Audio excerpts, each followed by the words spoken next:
जय श्री कृष्ण बच्चों।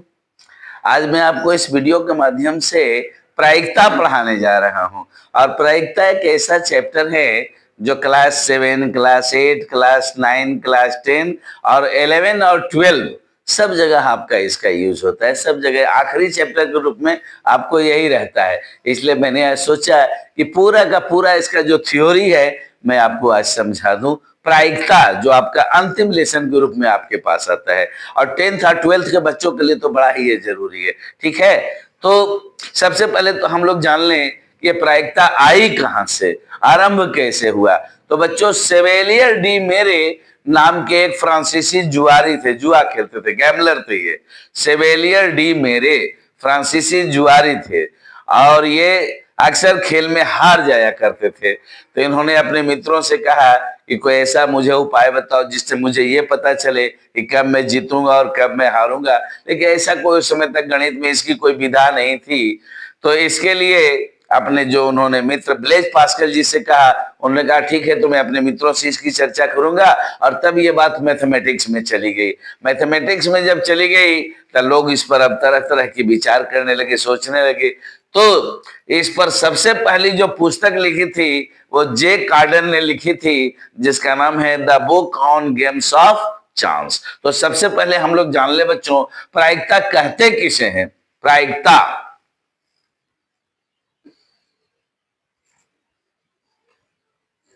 प्रायिकता किसी घटना के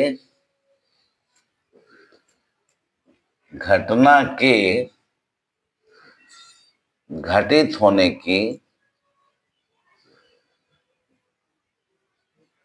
किसी घटना के घटित होने की अनुकूल परिणामों की संख्या, अनुकूल परिणामों की संख्या, अनुकूल परिणामों की संख्या,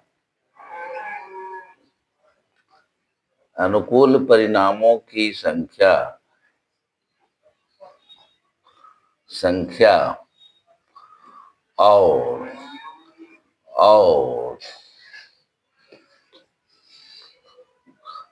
कुल परिणामों की संख्या, कुल परिणामों की संख्या के अनुपात को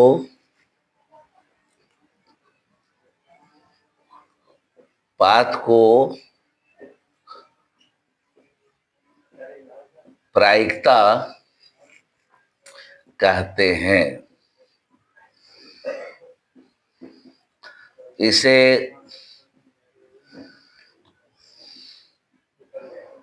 परंपरागत प्रायिकता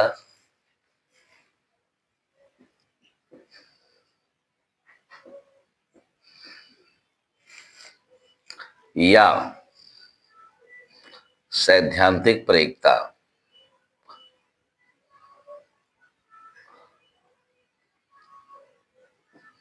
सैद्धांतिक प्रायिकता, सैद्धांतिक प्रायिकता, सैद्धांतिक प्रायिकता भी कहते हैं, कहते हैं। किसी घटना के घटित होने के अनुकूल परिणामों की संख्या और कुल परिणामों की संख्या के अनुपात को प्रायिकता कहते हैं। इसे परंपरागत प्रायिकता या सैद्धांतिक प्रायिकता भी कहते हैं। इसे पीई द्वारा सूचित किया जाता है,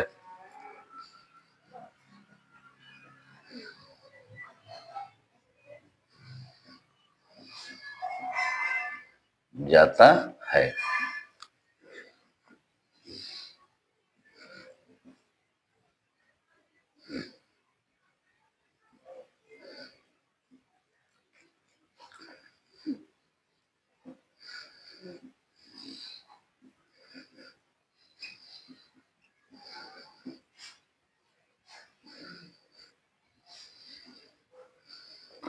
घटना के अनुकूल परिणामों की संख्या, बट्टा लिखिएगा,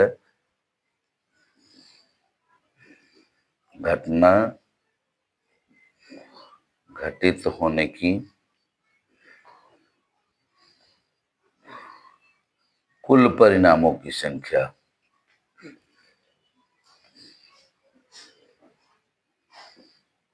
कुल परिणामों की संख्या। तो ये देखिए, इसका मात्र एक सूत्र है, इसी सूत्र पर पूरा का पूरा हिसाब बन जाता है।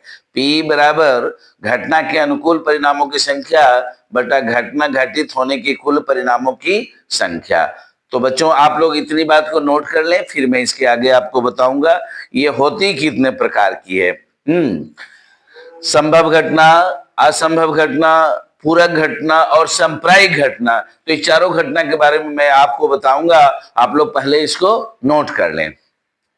अगर लिख सकते हैं तो लिख लें, लिख नहीं सकते हैं तो स्क्रीनशॉट ले लें, मैं इसके आगे आपको लिखवाऊंगा। स्क्रीनशॉट ले लें इसका।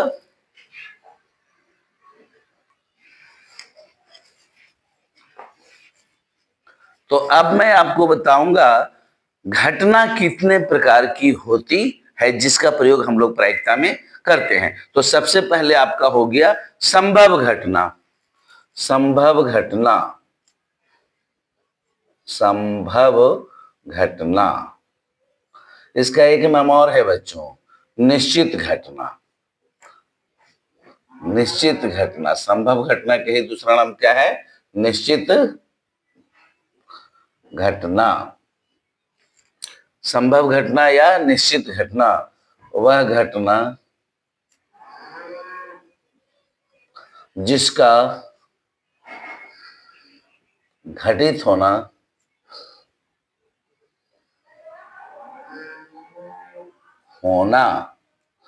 वह घटना जिसका घटित होना निश्चित हो। वह घटना जिसका घटित होना निश्चित हो उसे संभव घटना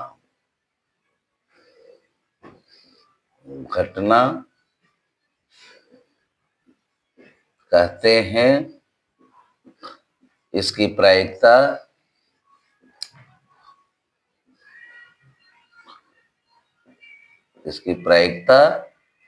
एक होती है।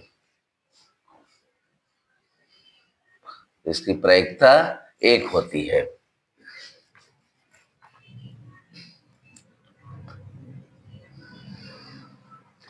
असंभव घटना, असंभव घटना या अनिश्चित घटना, असंभव या अनिश्चित इसी का दोनों नाम है। वह घटना जिसका घटित होना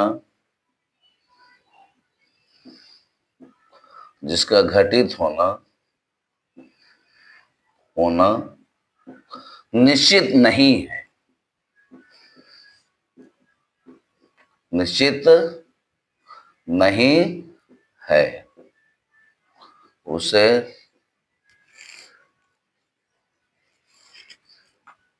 असंभव घटना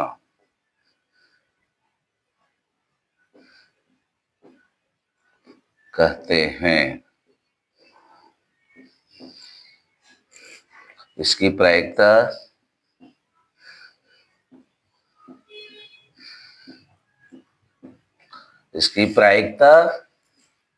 शून्य होती है।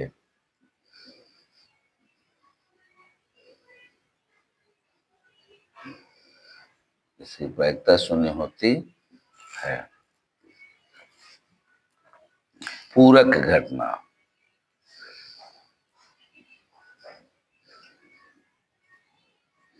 ऐसी घटना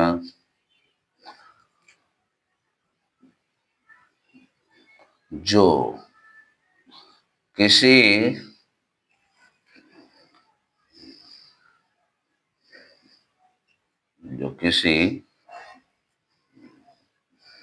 मुख्य घटना के घटित नहीं होने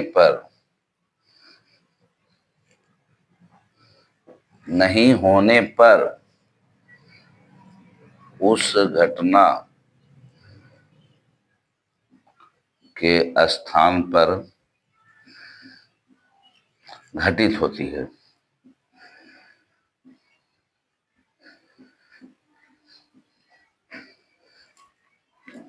उसे पूरक घटना कहते हैं।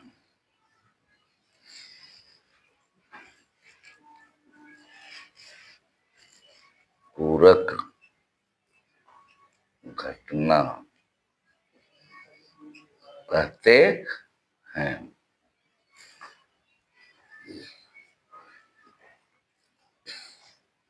इसे PES द्वारा सूचित किया जाता है।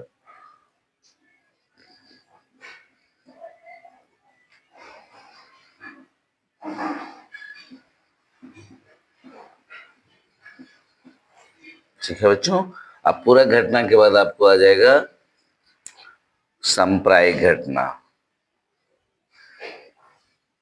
सांप्रायिक घटना। सांप्रायिक घटना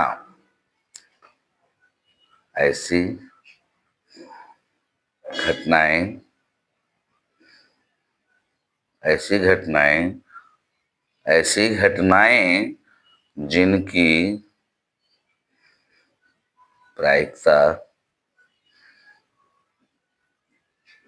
प्रायिकता समान हो, उन्हें सांप्रायिक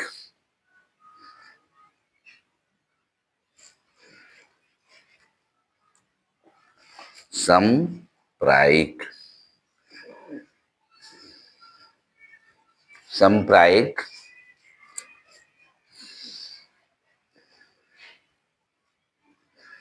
सांप्रायिक घटना कहते हैं। सांप्रायिक घटना कहते हैं। तो बच्चों, जैसा कि आपको मैंने बताया, सबसे पहले संभव घटना तो यह हुआ कि जो निश्चित है, जैसे सूर्य पूरब दिशा में उगता है, यह एक निश्चित घटना है, घटित होगी। फिर एक हो गया आपको इसकी प्रायिकता हमेशा एक होती है। और असंभव घटना, जिसका घटित होना संभव नहीं हो, जैसे कोई कहे सूर्य पश्चिम दिशा में उगता है, तो यह असंभव घटना है, ऐसा नहीं हो सकता है, तो इसकी प्रायिकता शून्य होती है। पूरा घटना मतलब ये हुआ कि कोई मुख्य घटना अगर घटित नहीं हो रही है, जैसे कोई सर पढ़ाते हैं, अब मान लीजिए सर उस दिन नहीं आए हैं, तो उनके बदले जो दूसरे सर आते हैं वो उनके पूरक हुए, वो उनको सप्लीमेंट कहलाते हैं। जैसे कि समझ गए ना, उसके स्थान पर आए वो। जैसे आप गए बाजार सब्जी खरीदने के लिए, आपको कहा गया घर से फूलगोभी खरीदना है आपको, लेकिन संयोग से वहां फूलगोभी मिला ही नहीं आपको, तो आप उसके स्थान पर परवल खरीद कर चले आते हैं। तो ये जो परवल हुआ, या उसके जगह पर पूरक चीज हुआ, क्योंकि आपको खरीदना तो था फूलगोभी, आपने खरीद लिया परवल। अब सांप्रायिक घटना मतलब आपने देखा होगा कि जब हम सिक्के को उछालते हैं तो उसकी प्रायिकता हमेशा 1/2 के निकट रहती है, जिसको चितपट प्रायिकता भी कहते हैं। चितपट प्रायिकता, सिक्के की उछाल हमेशा 1/2 के निकट रहती है, जिसे चितपट प्रायिकता कहते हैं। लीजिए मैं लिख ही देता हूं इस बात को भी। चितपट प्रायिकता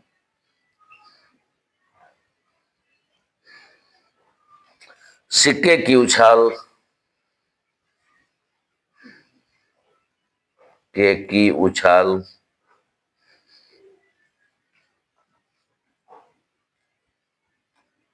हमेशा 1/2 के सिक्के की उछाल की प्रायिकता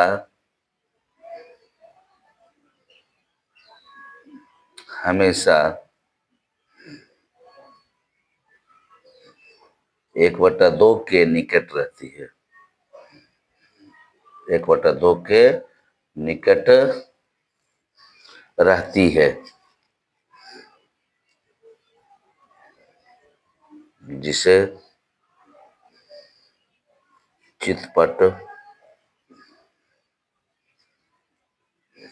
प्रायिकता, चितपट प्रायिकता कहते हैं। तो इस तरह से आपने देखा कि सिक्का को जब हम उछालते हैं तो हमेशा, तो इसमें मान लीजिए आपको लीडो का गोटी हमने उछाला, तो एक भी आने की प्रायिकता 1/6 होगी, दो भी आने की प्रायिकता 1/6 होगी, तीन भी आने की प्रायिकता 1/6 होगी।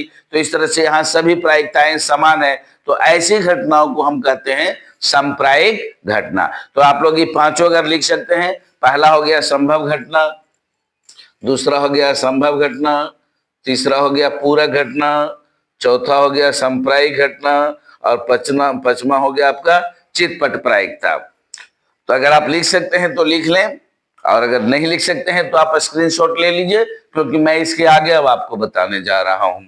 ठीक है, स्क्रीनशॉट ले लिए? चलिए ले लिए, तो इसके आगे देखिए अब क्या होता है। लिखना है तो लिख लीजिए, नहीं अगर नहीं लिख सकते हैं तो स्क्रीनशॉट आप ले लीजिए, क्योंकि मैं इसके आगे अब बढ़ूंगा। ठीक है, ले लिए, तो आगे देखिए। तो बच्चों मैं आप लोगों को बता रहा था कि जब हम सिक्के को उछालते हैं तो उसकी प्रायिकता हमेशा 1/2 के निकट रहती है। तो मान लीजिए एक सिक्का हमने उछाला, तो या तो हेड आएगा या टेल आएगा, यानी इसके दो परिणाम होने की संभावना है। लेकिन अगर हमने दो सिक्के उछाला तो उसके कितने परिणाम आएंगे? या तो दोनों हेड हो सकता है, या एक हेड होगा दूसरा टेल होगा, या एक टेल होगा दूसरा हेड होगा, या फिर दोनों टेल हो सकते हैं। तो इस तरह से आपने देखा, 3 सिक्के भी उछाल सकते हैं, 4 सिक्के भी उछाल सकते हैं। तो कितना इसको हम करते रहेंगे, इसके लिए एक जनरलाइज फॉर्मूला आपको हम बता देते हैं। तो आपको सिक्के के उछाल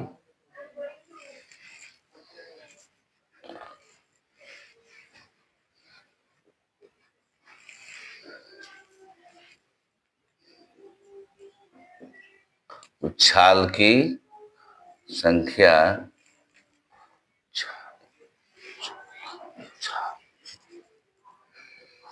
सिक्के के उछाल की संख्या बराबर होता है 2n, जहां n सिक्कों की संख्या है। जैसे मान लीजिए आपने एक सिक्का उछाला तो 2 का पावर 1 हो गया, यानी 2 परिणाम होगा। अगर आप 2 सिक्का उछाल रहे हैं तो इसके 4 परिणाम होंगे। अगर आप 3 सिक्के उछाल रहे हैं तो इसके 8 परिणाम होंगे। अगर आप 4 सिक्के उछाल रहे हैं तो इसके 16 परिणाम होंगे। तो इस तरह से आप लोग सीख गए ना। अगर मान लीजिए आप 5 सिक्के उछाल रहे हैं तो इसके 32 परिणाम होंगे। तो ये मेन चीज है, ये आपको याद करना चाहिए।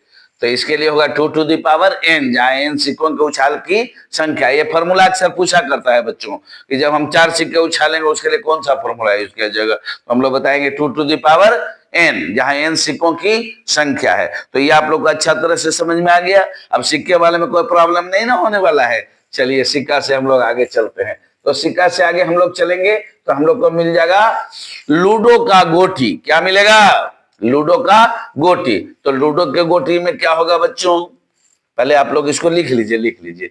सिक्कों के उछाल की संख्या बराबर 2n, जहां n सिक्कों की संख्या है। ठीक है, लिख लिए? चलिए, नहीं तो स्क्रीनशॉट ही ले लीजिए अगर नहीं लिख सकते हैं तो। चलिए मैं इसको मिटा देता हूं। चलिए, इस तरह से आपने देख लिया। अब है लूडो की गोटी। तो लूडो की गोटी में क्या होगा बच्चों, अगर आप उसे उछालेंगे तो 1 आएगा, 2 आएगा, 3 आएगा, 4 आएगा, 5 आएगा, 6 आएगा। 1 2 3 4 5 6 यही आपको आ सकता है। समझ गए ना। इसमें जनरली पूछता है सम कितने हैं, विषम कितने हैं, भाज्य कितने हैं, अभाज्य कितने हैं। तो देख लीजिए, ये तो हमारा 1 से 6 तक कुल परिणाम हो गया।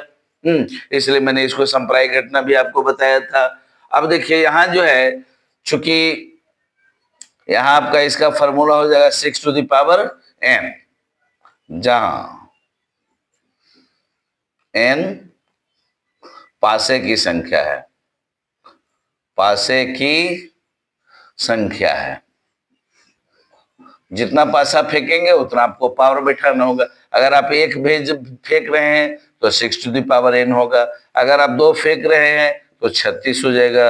अगर आप 3 पासा एक साथ फेंकेंगे तो आपको 216 हो जाएगा। इस तरह से आगे बढ़ेगा ये। अगर आप 4 पासा एक साथ फेंकेंगे तो 1296 आ जाएगा। तो इस तरह से ये आगे बढ़ते चला जाता है ये।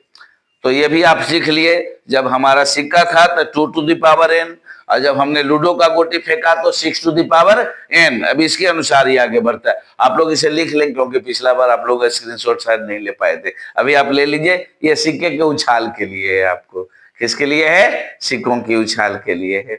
ठीक है बच्चों, देख लिए ना। चलिए, तो सिक्के को उछाल वाली समझ में आ गई। अब तीसरा जो मैं बताने जा रहा हूं, जो सबसे इंपॉर्टेंट है, और वो है ताश के पत्ते। ये अक्सर एग्जाम में आया करता है, और ताश के पत्तों से कम 3 या 4 नंबर कंटेन करता है। तो वो हम लोग अभी देख लेते हैं। ताश के पत्ते, आपको बताया गया है कि ताश में कुल 52 पत्ते होते हैं। ताश में कुल कितने पत्ते होते हैं? 52 पत्ते होते हैं। तो ये जो 52 पत्ते होते हैं ना बच्चों, इसको हम लोग 4 गो सेट बना लेते हैं। कितने सेट बना लेते हैं? 4 सेट बना लेते हैं। 52 टोटल ताश में कितने पत्ते होते हैं? 52, जिनमें सबसे पहला जो होता है उसको हम लोग हुकुम बोलते हैं, हुकुम। और दूसरे वाले को हम लोग बोलते हैं चिड़ी। क्या बोलते हैं? चिड़ी। ये दोनों काले रंग के होते हैं, इसलिए इसको काला पत्ता कहते हैं। मतलब 13 पत्ता इसमें होगा और 13 पत्ता इसमें होगा। 13 पत्ता हुकुम में और 13 पत्ता चिड़ी में। फिर 13 पत्ता आपको रहेगा पान में, और 13 पत्ता फिर आपको रहेगा ईंट में। तो ये आपका जो है दोनों लाल रंग का होता है, इसे लाल पत्ता कहते हैं। ठीक है बच्चों। अब ये हुकुम जो आपका है, इसके नीचे भी 13 पत्ते, चिड़ी के नीचे भी 13 पत्ते, पान के नीचे भी 13 पत्ते, और ईंट के नीचे भी 13 पत्ते होंगे। तो सबसे पहले मैं हुकुम से चलता हूं। तो यहां हो जाएगा सबसे पहले बादशाह, बादशाह। फिर होगा बेगम, फिर होगा गुलाम, फिर होगा एक्का, दुग्गी, तिग्गी, चौका, पंजा, छक्का, सत्ता, अट्ठा, नहला, और उसके नीचे होगा दहला। अट्ठा के बाद नहला, लास्ट में होगा दहला। इस तरह से आपने देख लिया। तो यहाँ आपको 13 पत्ते हो गए। बादशाह, बेगम, गुलाम, एक्का, दुग्गी, तिग्गी, चौका, पंजा, छक्का, सत्ता, अट्ठा, नहला, दहला। अब उसी तरह से बच्चों यहाँ भी 13 पत्ते होंगे, यहाँ भी 13 पत्ते होंगे। सेम यही चीज यहाँ भी लिखाएगा, यहाँ भी लिखाएगा, यहाँ भी लिखाएगा। इसलिए मैं आप लोग को होमवर्क के रूप में ये दे रहा हूँ। आप लोग स्वयं इसको लिखेंगे। ऊपर से 3 पत्ते जो होते हैं ना, उसमें फोटो बना रहता है, इसलिए इसको कहा जाता है चित्र पत्ता। क्या कहा जाता है? चित्र पत्ता, चित्र पत्ता। तो जब एक में 3 चित्र पत्ता है तो 4 सेट में कितने चित्र पत्ते होंगे? 12 चित्र पत्ते होंगे, जिसमें 6 होगा काला में और 6 होगा लाल में। और ऐसे भी पूछता है जितने ही सब बाकी जो है सब एक एक हैं। अब पूछेगा पंजा होने की क्या प्रायिकता होगी? तो 4/52 होगा। दुग्गी होने की प्रायिकता क्या होगी? तो 4/52 होगा। बादशाह होने की प्रायिकता क्या होगी? तो 4/52 होगा। तो इस तरह से आपका ये जो है ताश का पत्ता वाला हमेशा एग्जाम में आता है, और हम लोग को याद रखना है। ताश में कुल 52 पत्ते होते हैं। हुकुम, चिड़ी, पान और ईंट 4 सेट में इनको सजाया जाता है, जिसमें 13-13 पत्ते आते हैं। और ऊपर से जो बादशाह, बेगम और गुलाम होता है उसमें चित्र बना रहता है, इसलिए उन्हें चित्र पत्ता, फेस कार्ड कहा जाता है। और इसमें हुकुम और चिड़ी काले रंग का होता है, यानी 26 पत्ता काले रंग का होता है। और फिर पान और ईंट लाल रंग का होता है, यानी 26 पत्ता लाल रंग का होता है। तो इस तरह से बच्चों प्रायिकता की पूरी कहानी मैंने आप लोगों को, हाँ कुछ और नाम भी रह गए हैं तो आपको वो नाम मैं आपको बता देता हूँ, या अगले वीडियो में आपसे फिर मिलते हैं तो इसके बारे में और जो बची खुची जानकारी है मैं आपको दे दूंगा। जय श्री कृष्ण। आप लोग इसका स्क्रीनशॉट ले लें अगर लिख सकते हैं तो, और जो बच गया जो नहीं लिख पाए हैं वो इसमें वो लिख लीजिएगा। एक क्लास 10th और 12th के बच्चों के लिए ज्यादा जरूरी है, लेकिन अगर 7 to 8 9 भी लिख लेंगे तो उन्हें भी अच्छा ही रहेगा। जय श्री कृष्ण।